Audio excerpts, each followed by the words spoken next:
Olá, eu sou a professora Maria Cristina, professora de língua portuguesa, e hoje nós vamos falar sobre as características de um texto publicitário, né? Então é a nossa primeira aula online aí do ano, tá bom? Então vamos lá?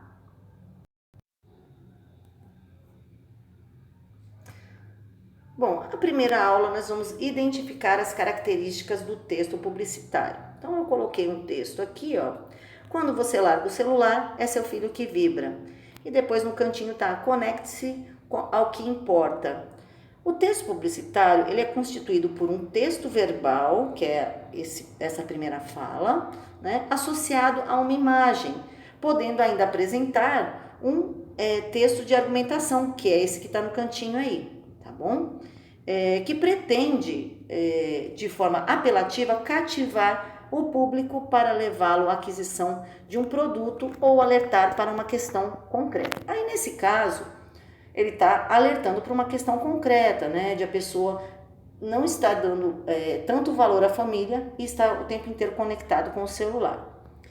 Bom, o texto ele pode ter a função, né, de vender um produto como esse aqui, né, como essa venda aí de um hambúrguer.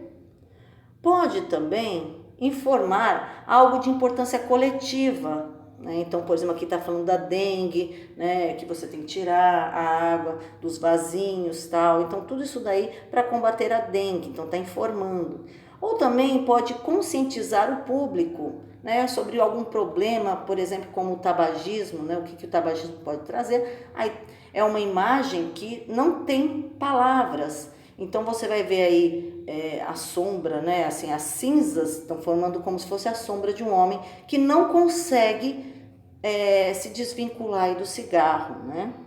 Então é uma imagem forte.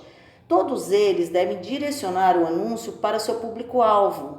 Por exemplo, se a propaganda, errou aqui, é direcionada aos jovens, não poderia ser usada uma linguagem arcaica antiga ou imagens que não chamem a atenção dos adolescentes. Se for para uma criança, então tem que ter imagens e falas que agradem, né, que chamem a atenção das crianças.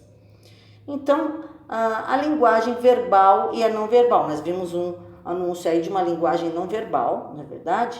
É aquela que expressa por meio de palavras escritas ou faladas, né? Ou seja, a linguagem verbalizada.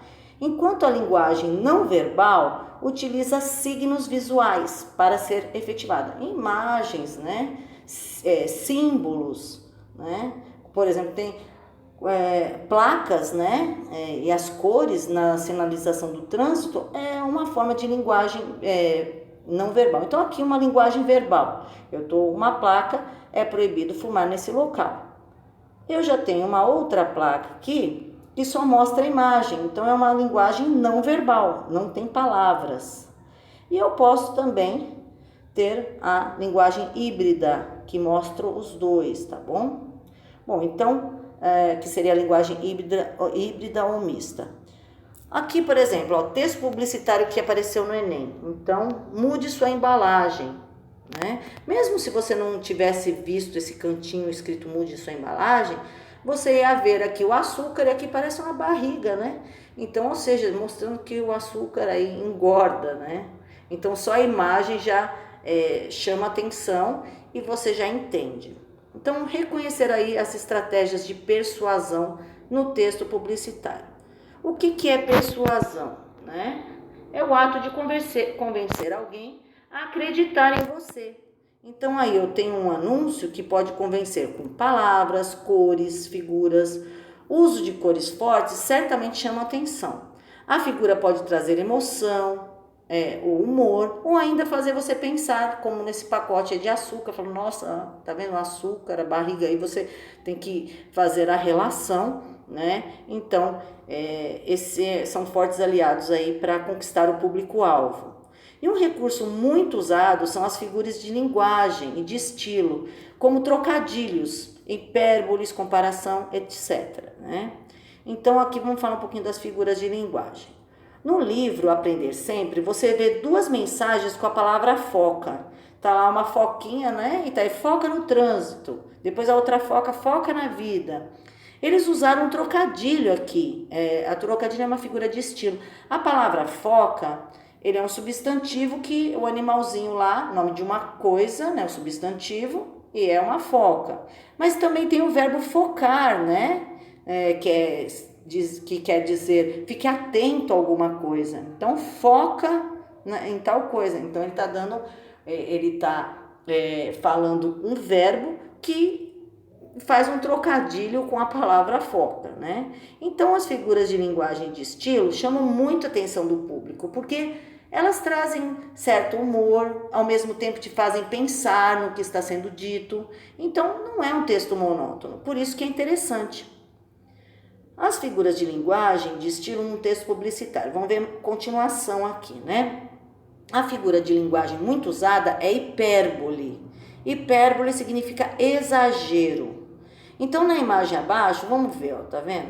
Na imagem abaixo nós temos um vidrinho de pimenta e tem o milho que, onde ele pingou a pimenta, estourou a pipoca, né? Isso é uma hipérbole. Mesmo sem estar nada escrito, é uma hipérbole. Por quê? Porque é um exagero. Então, só na imagem eu consigo enxergar esse exagero. Eu vejo que, nossa, é tão quente esse molho, ele é tão forte que ele até estourou a pipoca. Então, isso é um exagero, nunca iria acontecer isso de verdade, não é verdade? Ou uma figura de linguagem, por exemplo, com uma comparação. Eu estou comparando uma coisa a outra, ó. A propaganda do Tic-Tac tem uma propaganda que fala tão bom quanto brincadeira de criança. Então, a brincadeira de criança é boa e a Tic-Tac é tão bom quanto a brincadeira. Então, ela está comparando. Então, muitos anúncios, muitas propagandas, elas usam as figuras de linguagem que a gente vai falando aos poucos aí para vocês. E a atividade da semana seria fazer os exercícios. Algumas pessoas já me entregaram, mas outras ainda não, que é do livro Aprender Sempre, a sequência de atividades 1, das aulas 1 a 5, tá bom? Então, por hoje é somente isso mesmo e tenha uma boa semana e qualquer dúvida entre em contato comigo. Até mais!